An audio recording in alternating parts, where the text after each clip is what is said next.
Tom, I have to say I've been enjoying watching The Night Manager, and Thank you. Your character is Jonathan Pine, is this combination of vulnerable, dangerous, sexy, and incredibly enigmatic. When you first saw the material, what was your response to this character? The first response was actually about recognition, strangely. I could see it was a very immediate gut instinct of wanting to say yes, wanting to do it, wanting to play him.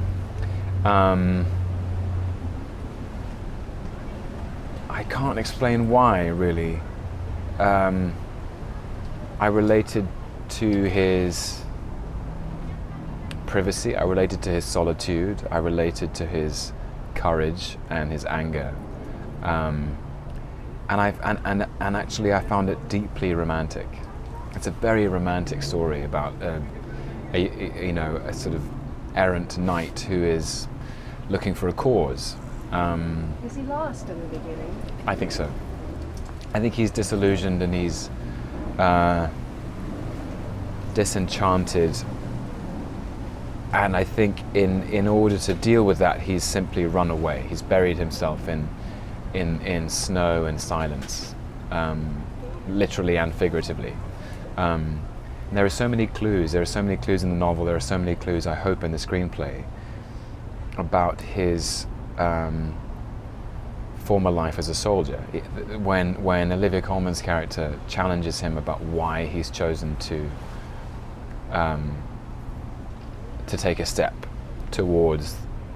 Well, he's taking a step towards something very dangerous. Very dangerous, and she says why, and she challenges him on it, and he's reluctant to talk about it.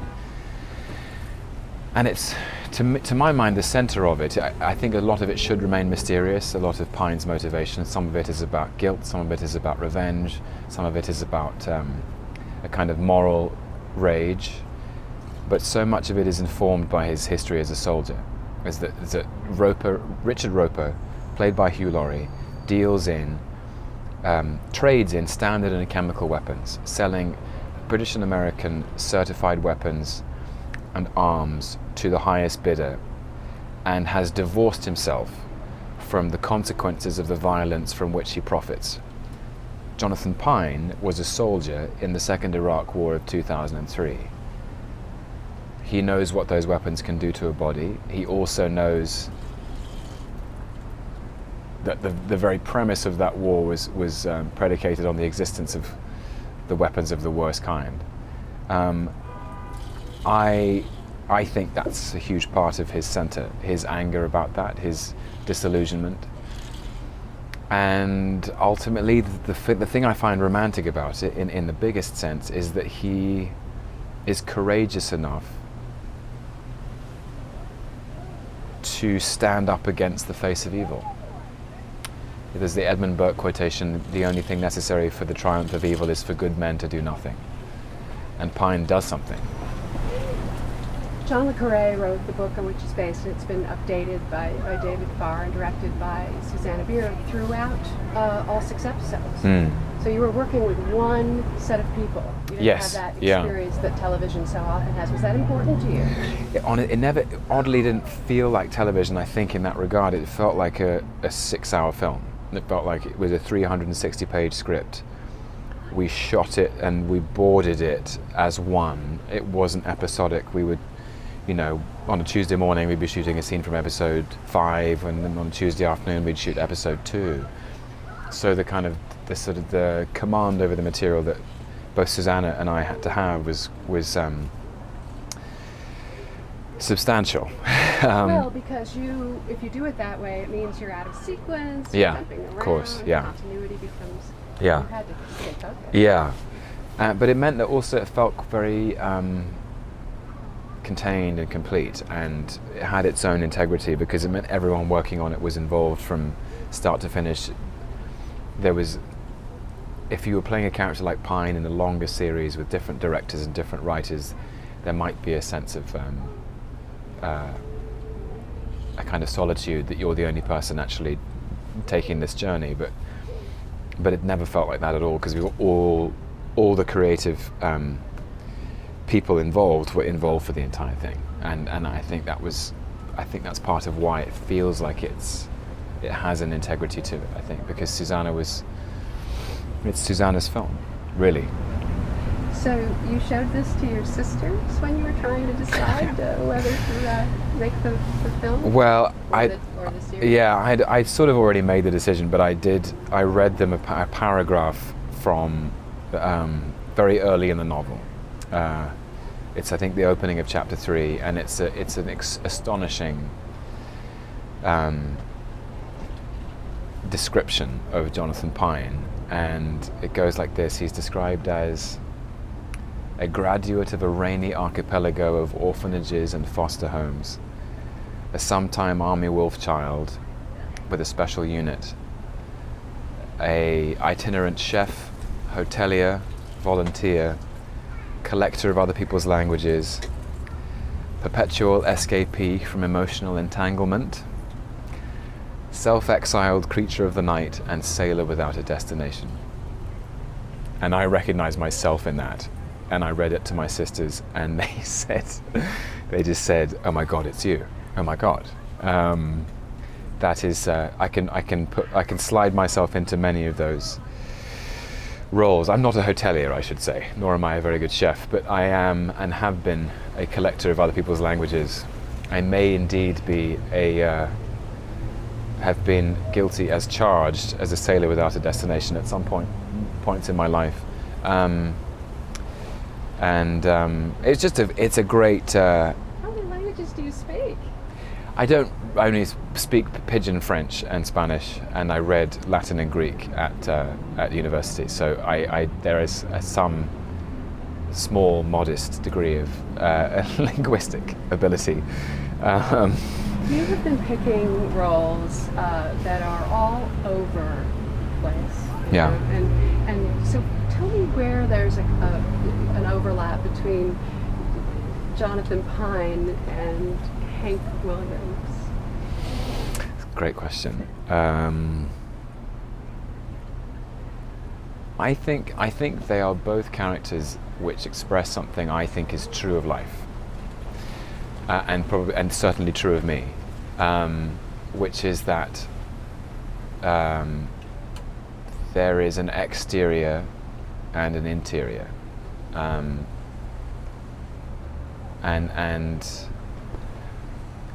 I think both characters,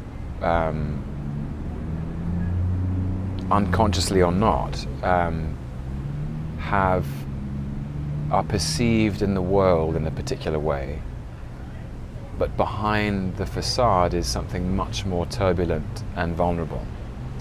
So Hank was this, incredibly charismatic performer, huge star, incredibly witty and generous of spirit as a performer, but actually I think it was hiding a lot of very complex, difficult emotions in his own life. And Jonathan Pine is the face of elegance and duty and modesty and self-discipline.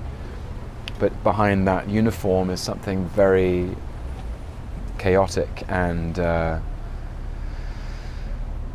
he's on fire inside, and he's on fire with a kind of moral anger, but it's all covered by his immaculate presentation as a night manager.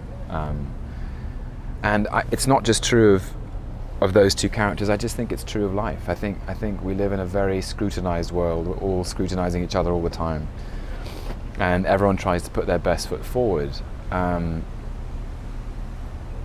The very essence of identity I find fascinating is that in order to lead constructive and happy lives, we try to be the best versions of ourselves, but there's a sometimes life doesn't make room for the bumps in the road, so those bumps in the road are internalized, and people go through very private turmoil, I believe. And does that help you as an actor? I think it's useful. I think I think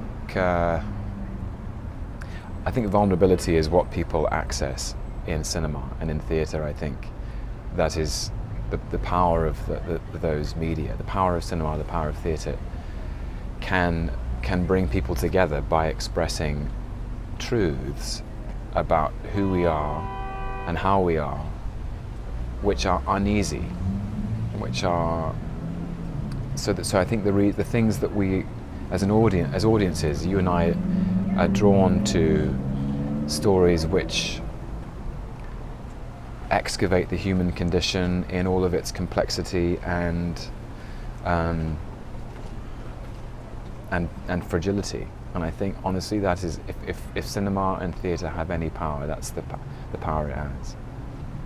It's as if to say,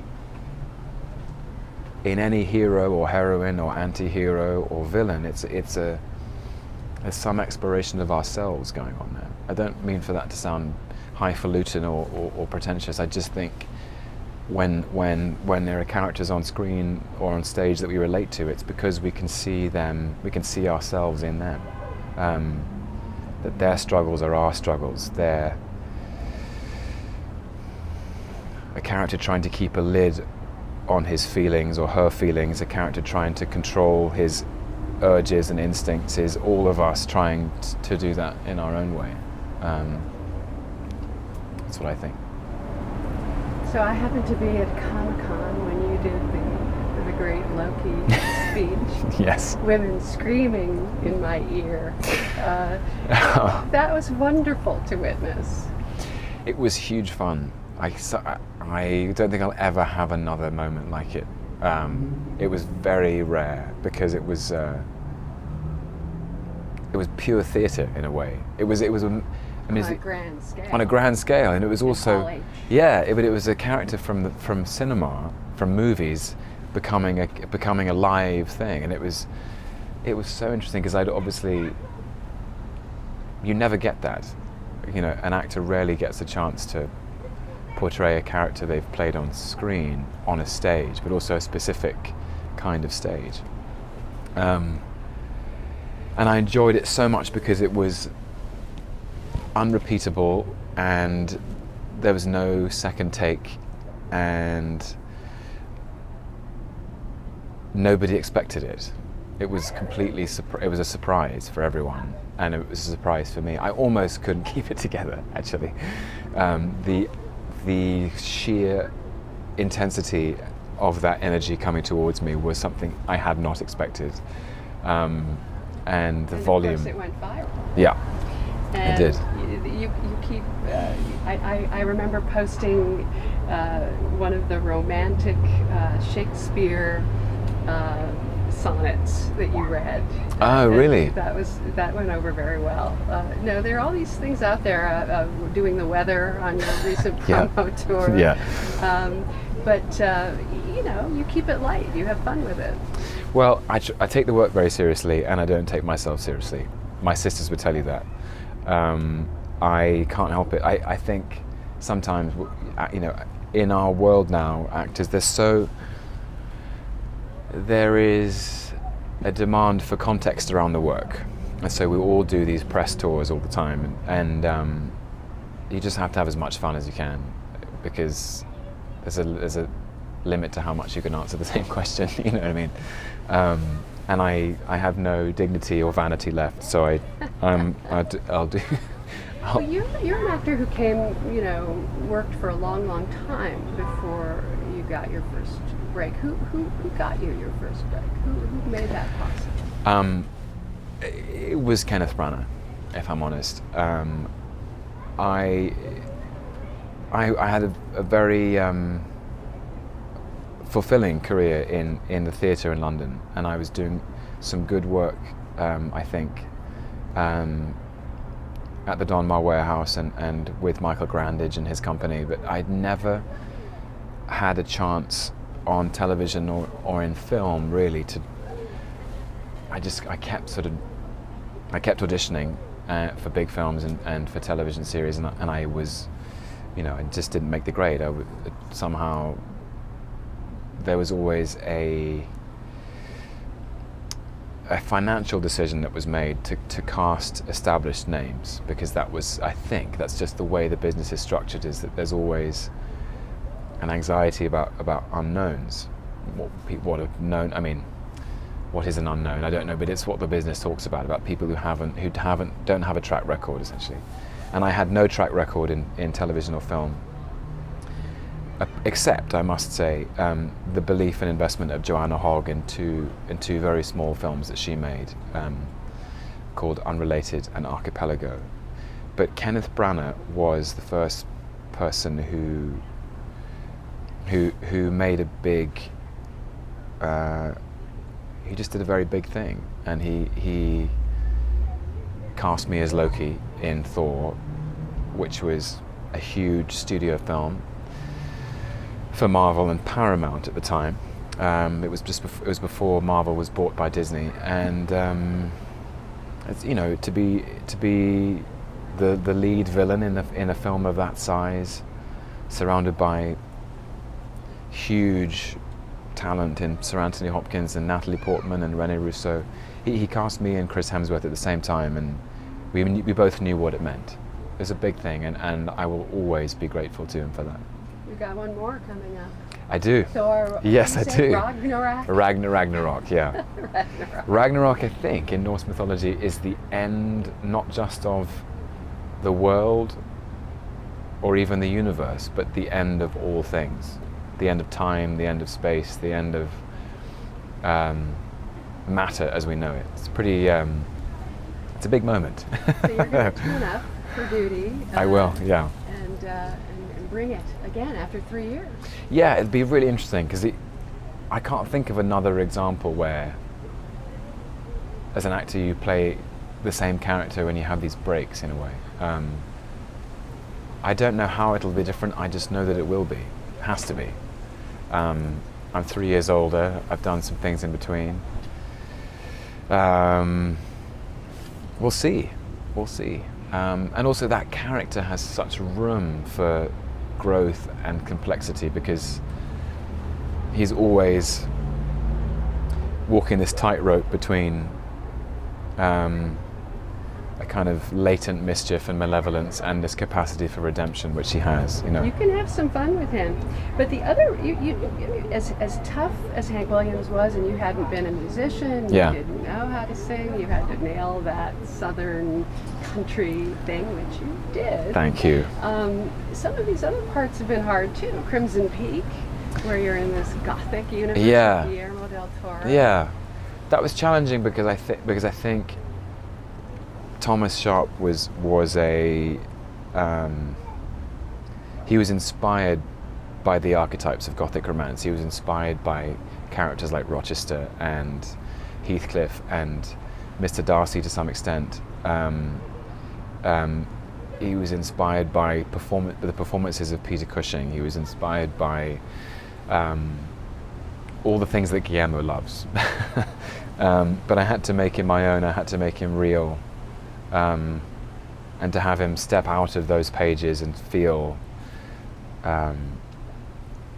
like he had an emotional truth and an arc. But I enjoyed it enormously. It's a film about freedom in lots of ways. Edith, Mia Wasikowska's character, is setting herself free, owning her own conviction as a woman. She makes her own decisions. She doesn't make her father's decisions. And Thomas, in his own way, has to set himself free from Lucille. That's and right. From the past. It's a film about kind of cutting ties with the past and taking possession of your future, which I think is very powerful, actually. Very powerful theme.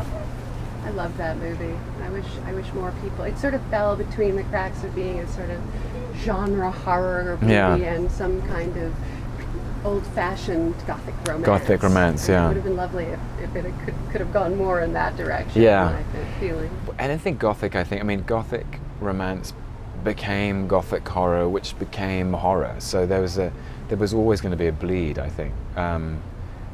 I don't know, maybe people thought it was Halloween, so there'd be more ghosts in it. Yeah, exactly. It was marketed that way. That's the thing, you know. And sometimes people are confused when they're reintroduced to a genre that they don't even recognize anymore. And then Only Lovers Left Alive, Jim Jarmusch, you and Tilda Swinton, deliciously. That was in the ruins of Detroit. In Yes. Great setting. Yeah.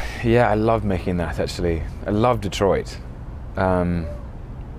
Such a rare thing in America to find a piece of America, because America is so young. In terms of the history of the world, Europe, yes. it's such a young nation, and so America has no ruins in a way. And I'm not suggesting that Detroit is in ruins, but it is a city that people have left, and people may come back. And I must just add, I found the people of Detroit incredibly welcoming, incredibly warm. But just the history of the place, in terms of where it sits in the last century in the history of American culture, is so fascinating. And of course, Jim Jarmusch loves it, and the character that I played loves it too, because there's extraordinary beauty to the landscape, because these huge factories and this sort of monoliths of the auto industry are being reclaimed by nature. So there is a fascinating thing happening there. And then there's a ruin of another kind in High Rise. Yes, We yes. watch the destruction Yeah. of a brand new, modern, Yeah. supposedly superior office structure. Yeah. Housing structure. It's a crazy British movie. It's a hit over there, I understand. It's found its audience in the UK, which is great, and it's good because I think it rattled some cages. It's very much about. There's a very British sense of humour inside it. I think people understand J.G. Ballard and the sort of his kind of surrealist social commentary that his books are about. It's great. It's really lovely to see it bloom in if that's the right word, at home. And I loved making it. I loved Ben. The combination of Ben Wheatley and J.G. Ballard and Jeremy Thomas I think was the reason I wanted to do it. And the film itself, I think, asks some very tough questions of the audience, but if you can access it, it's sort of digging around at something I find interesting. Again, I suppose it goes back to the tension between the exterior and the interior life. His Ballard is he takes a slice of middle-class society. They're all relatively well-to-do, dentists, gynecologists, filmmakers, actors, broadcasters. A physiologist, a doctor, a teacher in a medical school, and all these people who sort of fit into middle-class society. But he takes those superficial attributes away to reveal something darker and more unsettling. There's always that. What's that? We're all 3 meals away from anarchy or something. If you didn't feed people for a day, where would we be? Indeed. In that movie, that's exactly what the movie is. Yeah. You get to all these people trashing. So it must have been fun to sort of realize that you by lending yourself to an indie project like that, that you could help to get it made. Yeah, I mean that's what I was told. Honestly, is that my attachment was that I was the first actor who to be involved, and that meant that Jeremy Thomas could take it to distributors and sales agents, and it released a certain portion of the funding, not all of it, but it actually it gets the wheels turning, and that's. I mean, my God, what a privilege to be in a place where I could choose something and that be part of why it gets greenlit. You've been choosing very well, and you've been choosing. I mean, I think the night manager is actually. You're right. That's a Tom Hiddleston role, right? That's who we want you to be. We want you to be James Bond. Okay. Right. Thank you very much. So that could happen. Okay. We'll see. But the other thing is that you've been making sort of idiosyncratic choices that were not obvious, like Hank Williams. Yeah. Which, some people criticized you, and some people didn't think that was the right thing to do, but it turned out to be a brilliant choice. It's part of it. Honestly, is part of testing myself. I always wanted to be the kind of actor that that could move, that could move, didn't stay in one lane, You like a challenge. I like a challenge, and those actors who have challenged their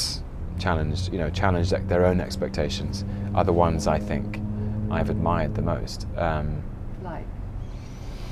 I think Ralph Fiennes is a tremendous actor. I do think he has, subverted people's expectations of him. I think Daniel Day-Lewis has done it since the moment people became aware of who he was. Kenneth Branagh's a huge inspiration. Nobody expected him to direct Thor, and he directed Thor. I think if the dream is to keep surprising the audience and also yourself, because I think that's where the most interesting work is. I think you don't want to stay in one vein. So you're keeping things open for what you're going to do? Yeah, I mean, sometimes it's good to. The Night Manager was appealing because it did feel tailor-made in some way. It felt very, it felt like a good fit instinctively at the time. But then as I grow and change, and who knows what's going to feel like a good fit in 5 years' time, what's going to feel like a good fit in 10 years' time, and I think that's how that's how any artist, really, any creative person wants to be. The form might change, the stories will change. Something happens in your own life, and you want to reflect that in the work, or you get an opportunity. And the reason I wanted to play Hank Williams is music is a huge part of my life, in a way that I don't think anyone particularly knew about. And the idea that I could make a film about music and its power to sort of transform and be transcendent in a way, to bring people together, which is what his music did. I think great musicians have that occupy a unique place. So you think of this year we lost David Bowie and Prince, and they were kind of beacons that stood for possibility, and people found them inspiring simply because they showed everybody that there was no one way to be. You could be many different things, and music has that unique access, I think, and I think Hank had that access. So I was just excited by that chance in a way.